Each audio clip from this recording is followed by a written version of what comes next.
দিব্যরূপ, কলম ও কবিতা জয়দেব দাস। তোমার গান যে গাইতে হৃদয় এই জগতে আসা, সে গান আমি গাইতে গিয়ে পাই না খুঁজে ভাষা। মাধুর্যময় তেজের ছটা, জ্যোতির্ময়ী আলো, তোমার রূপের বর্ণনা তাই হয় না মোটেই ভালো। শব্দকোষের শব্দ যত কেবল ঘেঁটে যায়, তোমার রূপের বর্ণনাতে শব্দ কোথায় পাই।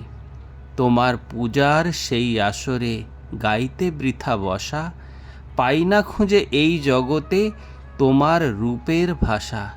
শিলার মতো শান্ত হয়ে তোমার পানে চাই, গাইতে মোটেই পারি না আর, চাই যে কেবল তোমার পায়ে ঠাঁই।